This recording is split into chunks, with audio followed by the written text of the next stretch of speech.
Serhii Bratchuk is joining us, the spokesperson for the Ukrainian Volunteer Army. Serhii, we welcome you. Glory to Ukraine. Glory to the heroes, glory to the defense forces. Greetings, colleagues. Serhii, we usually start with the hottest areas. I suggest we start today with the Sumy direction. Just now, my colleague Saken mentioned some of our enemy's plans regarding the village of Popovka. There was an evacuation of the civilian population there. After all, these are not the first attempts in this particular direction, not the first unsuccessful attempts by the Russians. Are they doing this to distract the attention of the armed forces of Ukraine? Or do they actually believe there are certain opportunities there? And in principle, what opportunities does our enemy actually have there? Actually, just a few seconds of background. I want to remind you that last year, when the Russians announced and then began to show activity, including in the northern Slobozhansky direction of the front, I'm talking about the Sumy region, you remember at that time they were clearly planning a blitzkrieg very actively. The Russians were advancing, approaching the regional center. In fact, our troops managed to stop these units. So they were able to halt the advance of the group of troops from the north and push them back. And obviously that blitzkrieg did not succeed. Later, the activity of that summer offensive campaign turned into problems for the Russians, because it was precisely in the northern Slobozhansky direction of the front that our troops managed to liberate several settlements. In some areas, they managed to occupy certain territories, and even in some locations push Russian troops back onto Russian territory. Today, we clearly understand that one of the objectives of the North Group, which, as I already mentioned, is operating, including in the Sumy region, is an attempt to create a so-called buffer zone. It has been called different things over time, sanitary buffer zone. Today, this is referred to as a security zone. The Kremlin elders are talking about it. So, in fact, these are the movements we are seeing today. The Russians are entering primarily, I want to remind you, mostly into the gray zone, where our troops do not have a physical presence. Well, they are trying to advance in areas where they are already approaching our positions directly. Today we see that strikes have intensified, including drone attacks, and the air component is very active. But there is another element present in these offensive actions. For Russia, this is an attempt not just to distract us from something else. On other sections of the front, particularly in Donetsk and Zaporizhzhia, accordingly, it is also an attempt to draw our reserves here. In other words, let's call things by their names. The goal is to lure some of our units, so that, for example, our command cannot deploy them to other sectors of the front that are currently more active. And obviously those sectors are a priority for the Russian leadership, the Russian command. That is why this activity in the Sumy region will continue to manifest itself in the near future. 100%.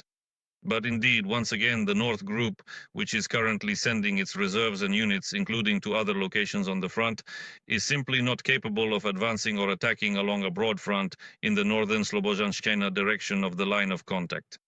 However, I want to emphasize again that this activity will be as intense as possible.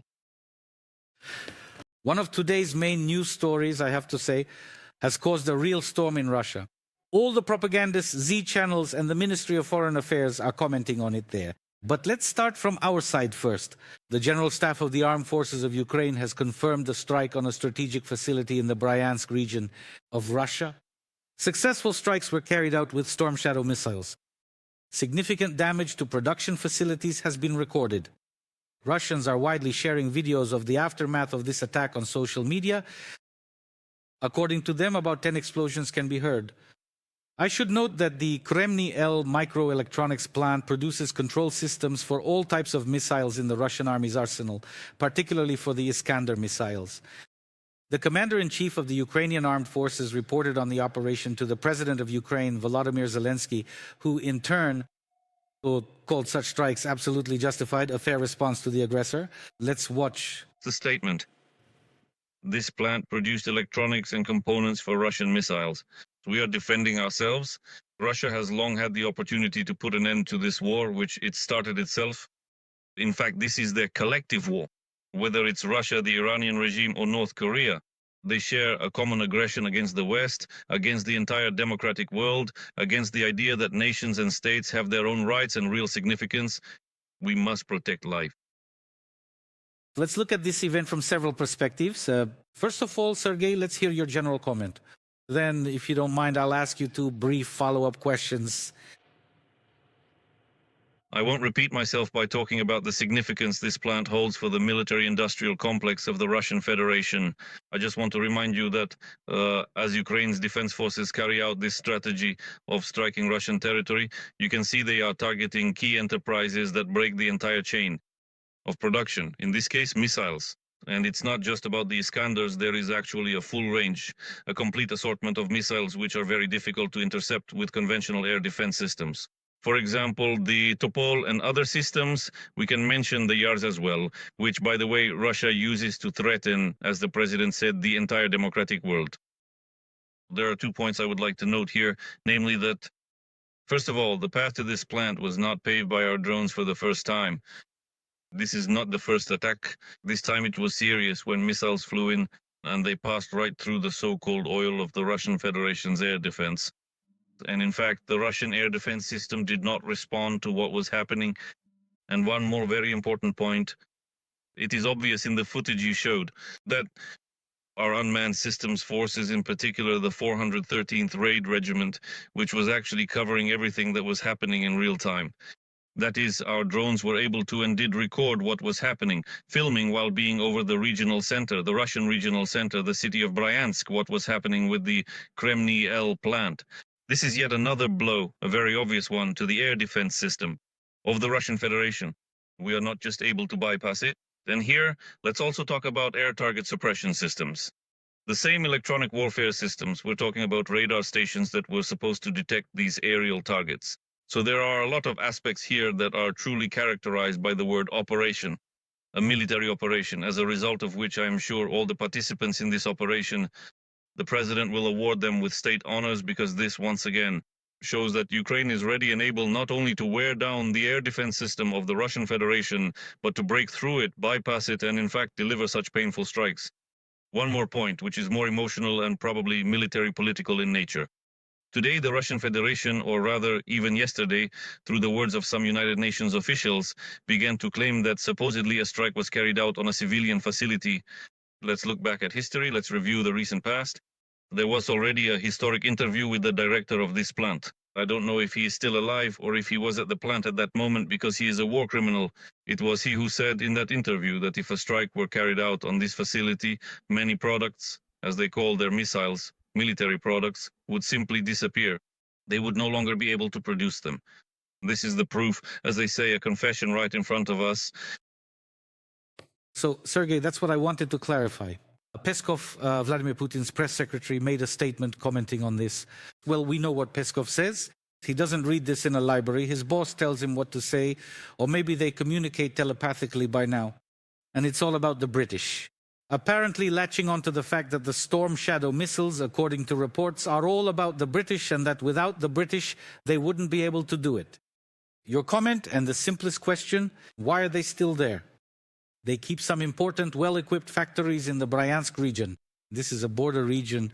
And in principle, it's strange, even during the Great Wars in World War II, which was the great patriotic war for the USSR, they relocated military factories beyond the Urals, to Central Asia. Why aren't they evacuating them? The production? Well, probably there just isn't the resource base today to evacuate all of this. That's the first thing. Secondly, if we're talking about border zones, it's not Ukraine that created this border area, which is now a frontline zone. It was Russia, through its aggression, that turned the state border between Ukraine and Russia directly into the line of combat, including making it a strictly frontline zone. Well, as they say, the real questions should be directed at those who started this so-called special military operation and those who supported it. Finally, in Bryansk, at least at the silicon plant, they felt that the war was somewhere nearby. The war is not just nearby, it has knocked on the door. In fact, it has come back home. Let everything else come back as well. As for these Russian defense enterprises, it so happened historically that many of these enterprises, just like research institutes that have practical facilities, research bases, and testing grounds in particular, are located in what is called the European part of the Russian Federation. I understand that geography isn't to blame, but it sounds a bit ambiguous today. The European part of the Russian Federation. So in fact, all of these enterprises today, and this is also very important, are under the fire control of Ukraine's defense forces. Yes, perhaps we still can't reach everywhere yet, on the one hand. On the other hand, well, we have targets there like Udmurtia, military production facilities. Our strikes are already reaching there. That's 1,200 or 1,000 kilometers away. Some Ukrainians pay attention to how far, for example, our missile, a strike drone, or just a Ukrainian drone has flown. We don't look at the distance, we look at what has been hit. And we always pay attention to how the Russian air defense operates. That's also an important point. They don't know how to shoot, and if they do, it's only at their own targets. Therefore, regarding the British, I think the British are applauding today and will quite likely be studying the military. The academies of Great Britain will study how British weapons can be used with Ukrainian brains, Ukrainian hands, and Ukrainian military experience to be used in order to put the aggressor in their place. I think this is exactly that kind of situation. Sergei, I also want to discuss with you these plans of the Russian Federation regarding the spring offensive they might be preparing, the summer one, the summer-autumn one, and so on. But every season they seem to have something planned, and in principle it's possible to imagine why. How relevant are these plans of our enemy right now, and how realistic are they? Because on the one hand, we understand that things are not going very well for the Russian Federation. With resources, it's almost as if they need a general mobilization. On the other hand, Putin somehow is still trying to help Iran. Where are they supposed to get resources? Well, in fact, someone like the so-called Patriarch Kirill even calls the Ayatollah his brother. So finally, they've made up their minds. As for the various stages of the Russian Federation's offensive actions, in Russia there are always four troubles. They are winter, spring, summer, and autumn. It's the same with offensive operations. When they flip the calendar and look at the date, well, it's necessary to launch an offensive. Yes, there are opportunities. After all, they're not fighting scarecrows. As General Gurulyov, who is very hard to find sober, used to say, he said that you have to do it like Zhukov did. Zhukov fought without scarecrows. So basically they scrape together these people, or rather these non-humans, and start carrying out offensive actions. The Russians have grand plans, which obviously do not change strategically. And right now, Ukraine's defense forces are working to turn these Napoleonic plans into, well, at the very least, those projects that cannot be implemented and those that are stalling. What is Ukraine's defense force today? And in particular, what is it demonstrating? If we're talking about the Donetsk direction, the deadline there, as far as I remember, was set for this year. April 1st. Well, once again, it's about fools and roads.